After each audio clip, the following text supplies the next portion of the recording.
अस्सलाम वालेकुम स्टूडेंट्स। तो आज मैं आपको बताऊंगा कि आपने एंड नोट से जो है रेफरेंस कैसे देना है वर्ड के अंदर। जब भी आप थीसिस लिख रहे हो, लिटरेचर रिव्यू लिख रहे हो, साइनॉप्सिस वगैरह लिख रहे हो, तो आप कैसे एंड नोट के ज़रिए जो है वर्ड के अंदर जो रेफरेंस है उसको पुट करते हैं। तो सबसे पहले तो आपने एंड नोट इंस्टॉल कर लेना है। एंड नोट इंस्टॉल करने के बाद आपने इसको ओपन करना है।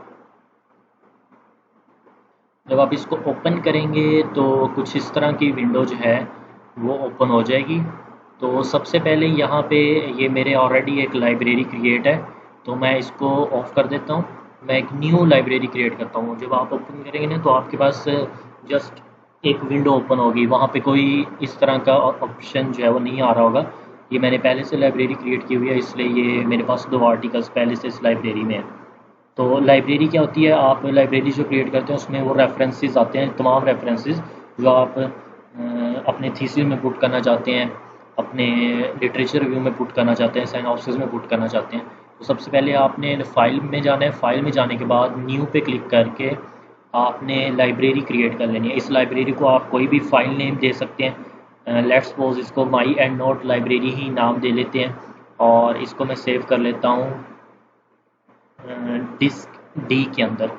डिस्क डी के अंदर आप इसको सेव करेंगे तो ये आपसे पूछ रहा है सेव एज टाइप। तो आप एंड नोट में इसको लाइब्रेरी को आपने ओपन किया हुआ है, ओपन करने जा रहे हैं, तो लिहाजा ये एंड नोट लाइब्रेरी ENL के नाम से ये सेव हो जाएगी। आपने सेव के ऊपर क्लिक कर देना है तो ये आपकी डिस्क डी के अंदर एंड नोट लाइब्रेरी क्रिएट हो जाएगी। अभी देखिएगा, ये देखिए न्यू विंडो ओपन हो गई है, न्यू लाइब्रेरी। अब मैं आपको बताता हूँ कि आपने एंड नोट के ज़रिए रेफरेंस कैसे देना है, और उससे पहले मैं आपको बताता हूँ कि आपने आर्टिकल्स कैसे सर्च करने हैं। आपने गूगल स्कॉलर पे चले जाना है। आपने यहाँ पे टाइप करना है गूगल स्कॉलर, गूगल के ऊपर जाके ब्राउज़र के अंदर। तो इसको पहली वेबसाइट आ जाएगी scholar.google.com। इसको आपने एक सेपरेट टैब में ओपन कर लेना है। जब ये ओपन हो जाएगी तो यहाँ पे देखें आर्टिकल्स आ रहा है और केस लॉ आ रहा है। हमने जो कि आर्टिकल सर्च करने हैं तो हम आर्टिकल्स वाले ही को सिलेक्ट रखेंगे और यहाँ पे सर्च कर लेंगे जो भी हमारा टॉपिक होगा। लेट्स सपोज कि हम गोल्ड नैनो पार्टिकल्स के ऊपर रिसर्च कर रहे हैं और उसके बारे में हमें जो है आर्टिकल्स या रिसर्च पेपर्स चाहिए, तो हम गोल्ड नैनो पार्टिकल्स कीवर्ड लिख देंगे और इसको सर्च पे क्लिक कर देंगे। तो हमारे पास गोल्ड नैनो पार्टिकल्स के ऊपर जो रिसर्च हुई है, जो इंटरनेशनल जर्नल्स में रिसर्च पेपर्स पब्लिश हुए हैं, उनकी इंफॉर्मेशन निकाल के गूगल स्कॉलर हमें दे देगा। यहाँ पे आप अपना कीवर्ड जो है वो चेंज भी कर सकते हैं अकॉर्डिंग टू योर रिसर्च। आप फ़र्ज़ करें गोल्ड नैनो पार्टिकल्स की सिंथेसिस सिर्फ करवा रहे हैं तो आप गोल्ड नैनो पार्टिकल सिंथेसिस लिख सकते हैं। तो फिर वो क्या करेगा, गूगल स्कॉलर आपको सिर्फ वही आर्टिकल्स निकाल के देगा जो आपके गोल्ड नैनो पार्टिकल्स की सिंथेसिस के बारे में होंगे। तो लिहाजा आप जो अपनी रिसर्च है गूगल स्कॉलर के ऊपर, उसको आप एक डायरेक्शन में लेके जा सकते हैं अकॉर्डिंग टू योर कीवर्ड। जिस भी कीवर्ड पे आप काम करना चाह रहे हैं वो कीवर्ड आप सर्च करें, उसके अकॉर्डिंग आपको पेपर मिल जाएंगे। अगर आप जर्नल सर्च करेंगे गोल्ड नैनो पार्टिकल्स तो वो तमाम पेपर्स निकाल के दे देगा। उसमें चाहे गोल्ड नैनो पार्टिकल्स की किसी ने एप्लीकेशन स्टडी की है तो वो भी आ जाएंगी, किसी ने उसकी प्रॉपर्टी स्टडी की है गोल्ड नैनो पार्टिकल्स की तो वो भी आ जाएंगी। तो फर्स्ट लेट्स सपोज कि हम सिर्फ जनरल सर्च कर लेते हैं गोल्ड नैनो पार्टिकल्स, तो ये हमारे पास पेपर आ गए। अब इस पेपर में देखें यहाँ पे ऑप्शन आ रहा है साइट का, नीचे ये ऑप्शंस आ रहे हैं सेव, साइट, साइटेड बाय। ये नंबर आ रहा है कि कितने लोगों ने इसको साइट किया अपने पेपर्स या लिटरेचर रिव्यू या साइनॉप्सिस वगैरह में, कितने लोगों ने इसको यूज़ किया हुआ है। जितना किसी पेपर के साइटेशन ज़्यादा होती हैं वो पेपर उतना ही अच्छा कहलाता है, उसका इम्पैक्ट फैक्टर उतना ही ज़्यादा होता है। और रिलेटेड आर्टिकल से मुराद क्या है कि मतलब इस टॉपिक से रिलेटेड जो आर्टिकल्स हैं उनको आप देखना चाहते हैं तो इस रिलेटेड आर्टिकल्स पे आप सर्च कर सकते हैं।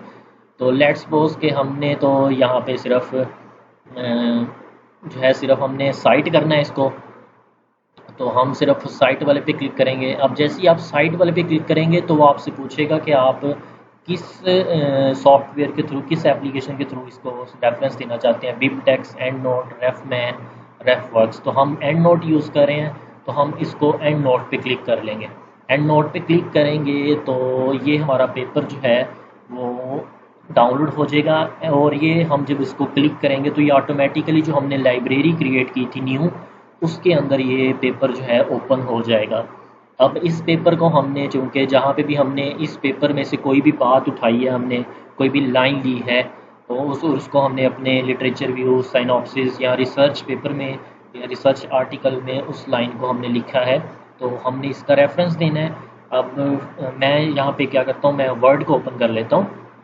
सिर्फ आपको समझाने के लिए, मैंने कुछ लिखा नहीं हुआ वर्ड के ऊपर, लेकिन आपको बता रहा हूँ कि लेट्स सपोज इस आर्टिकल में से मैंने कोई लाइन ली हो, तो फिर मैं अपने रिसर्च आर्टिकल, सिनॉप्सिस या लिटरेचर रूम में कैसे इसका रेफरेंस दूंगा। तो यहाँ पे आपने आ जाना है, फ़र्ज़ करें यहाँ पे कोई भी लाइन लिख लेते हैं, गोल्ड नैनो पार्टिकल्स और हाईली यूजफुल, सॉरी ये थोड़ा सा लेसन्स का इशू आ रहा है।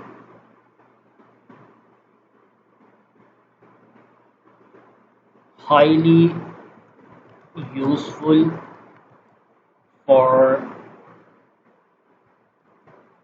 our surroundings in terms of its applications, in terms of their applications। तो ये लेट्स सपोज कि उस आर्टिकल से मैंने ये लाइन ली है। अब ये लाइन मैंने लिख दी, अब मैं इसको साइट करूँगा कि मैंने ये लाइन जो फलां आर्टिकल से लिया, यहाँ पे उसका रेफरेंस आएगा। अब डॉट के आगे जाके ना आपने इसको छोड़ देना। जब आप एंड नोट इंस्टॉल करेंगे ना, तो ऑटोमेटिकली आपके वर्ड से जो है ना लिंक हो जाएगा, लिंक्ड हो जाएगा। ये ऊपर देखिए एंड नोट X7 के नाम से एक टैब भी आ रही है। तो अब इसको मैं यहाँ पे छोड़ देता हूँ और मैं चले जाता हूँ लाइब्रेरी, जहाँ पे हमने वो रेफरेंस डाउनलोड किया था और वो रेफरेंस आया था। अब आपने इस रेफरेंस के ऊपर क्लिक करना है और ऊपर आपने ये देखा है डिफरेंट ऑप्शंस अवेलेबल है। इनमें से एक ऑप्शन है इंसर्ट साइटेशन का, जिसके लिए शॉर्टकट की है Alt+2। तो आप इस पे क्लिक कर देंगे इंसर्ट साइटेशन पे। ये देखें यहाँ पे हमारा उस आर्टिकल का रेफरेंस एंड नोट है, ऑटोमेटिकली वर्ड के अंदर उसको पुट कर दिया है। और नीचे सेपरेट भी उस आर्टिकल के बारे में, उसके ऑथर्स, उसके टाइटल के बारे में इंफॉर्मेशन, उसका ईयर ऑफ पब्लिकेशन क्या है, उसकी इंफॉर्मेशन आ रही है। वॉल्यूम वगैरह, पेजेस कौन से हैं उस वॉल्यूम के, वो तमाम इंफॉर्मेशन आ रही है। अब ये देखें, ये जो है हमारा साइटेशन स्टाइल, अगर हम यहाँ पे चले जाएं एंड नोट 7 के अंदर, तो ये APA6 स्टाइल है।